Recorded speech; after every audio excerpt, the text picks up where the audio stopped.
vídeo eu vou falar sobre o processo de submissão de um artigo científico. Para uma pesquisa ser publicada, a redação do artigo ela está praticamente no meio desse processo. Depois disso, esse artigo ele é submetido, avaliado pelos editores, ele vai ser revisado por pares usualmente e pode ou não ser aceito depois. Para submeter um artigo tem alguns documentos acessórios que são necessários, entre eles a carta de apresentação, que é o que a gente chama de cover letter geralmente. O que é essa carta? É uma carta por editor em que o autor vai destacar os pontos fortes do trabalho que levaram a submeter o artigo àquele determinado periódico. Alguns pontos que a carta deve incluir: um relato sobre submissão e publicação de resultado parcial anterior, caso tenha ocorrido, devendo ser incluído cópia desse material, uma declaração de parcerias financeiras se houver, declaração de autoria, informações de contato do autor para correspondência, se não tiver incluída essa informação no manuscrito, que usualmente fica na title page, e caso o manuscrito tenha sido submetido previamente a outra revista, poderia também se incluir os comentários do editor e dos revisores do periódico anterior nessa carta. Outro ponto importante antes de submeter o artigo é revisar o conteúdo e o idioma. O conteúdo ele pode ser revisado primeiro por pares não envolvidos na pesquisa, como por exemplo quando esse trabalho é apresentado por uma banca avaliadora, fazendo uma revisão preliminar que já vai identificar questões que poderiam prejudicar a análise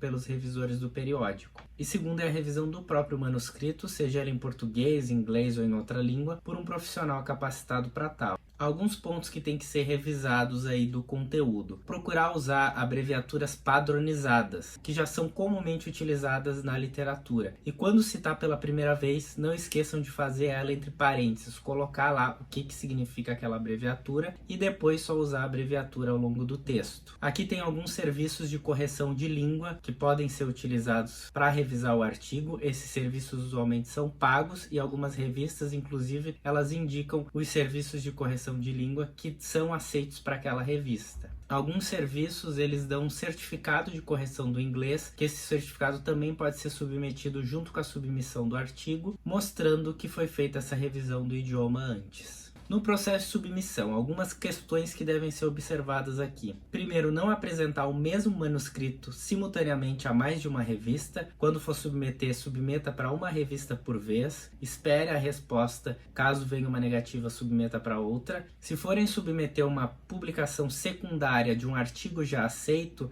só submetam após a aprovação por editoras de todos os periódicos envolvidos. E não compartilhem alguma informação científica do artigo aceito, mas não publicado, com meios de comunicação. Em alguns casos, esses meios podem ser considerados como anterioridade e considerarem um plágio de vocês mesmos. Então não compartilhem informações científicas de artigos aceitos que não foram publicados ainda, que pode ser considerado como plágio depois. Aqui tem um exemplo de um processo de submissão para uma revista, como se fosse a International Endodontic Journal, só para vocês verem como que funciona o site. Que tem o site e notem que ele é por passos. Primeiro vocês vão colocar o tipo, título, resumo, depois vocês vão fazer o upload de arquivos, alguns atributos que eles vão pedir ao longo da submissão. Isso vai variar de periódico para periódico. Às vezes as informações dos autores elas são colocadas também nesse processo de submissão, além da title page. Tem ainda alguns comentários. Nesses detalhes e comentários pode ser enviada a carta ao editor, a cover letter, e no final revisaria e submeteria todos os documentos em que foi feito o upload antes. Fez a submissão, tá feito, não preciso mexer mais nada? Não, ainda tem algumas etapas que o artigo vai passar depois. O artigo ele vai passar primeiramente pelo crivo dos técnicos editoriais, que vão checar a obediência às normas da revista, usualmente é assim. Esses técnicos eles vão ver se o artigo está formatado adequadamente e tudo mais. Se tiver erro ali, ele pode já ser negado de vez ou voltar para os autores adequarem quanto às normas de formatação. Depois ele vai passar para o editor, que vai verificar a pertinência de enviar o artigo para ser avaliado por pares. Esses pares seriam os referis ou os revisores, que seriam pelo menos 2 usualmente, que vão avaliar independentemente. Muitas vezes já é negado pelo próprio editor, que vê que o trabalho não tem a ver com a revista ou recebe um grande número de submissões e não aceita aquela submissão. Passando pelo editor, esse editor vai passar para os pares, que são são esses referis, os revisores. Em alguns processos de submissão, inclusive o próprio autor pode sugerir revisores por artigo dele. Se ele for sugerir, é interessante que seja sugerido pessoas que trabalham naquela área e que de preferência não tenham contato direto com os autores. O artigo ele vai ser lido extensamente então pelos revisores e vai ser revisado de forma anônima ou não. Usualmente é de forma anônima, mas hoje em dia tem alguns serviços que inclusive publicam quem revisou aquele artigo antes dele ser aceito. O que os revisores vão olhar? Os alvos dessa revisão vão ser a originalidade, a lógica do estudo, o valor das argumentações apontadas, a estruturação de acordo com a política da revista, vão estabelecer o nível de credibilidade ao artigo. Uma boa revisão de um colaborador que conhece o tema, que realça e faz críticas fundamentais e bem justificadas, vai buscar tornar melhor o artigo e levar ao crescimento científico do pesquisador. Esse que é o foco dessa revisão pelos referis. O referi, então, ele pode categorizar as sugestões dele em maiores, que a gente chama de major,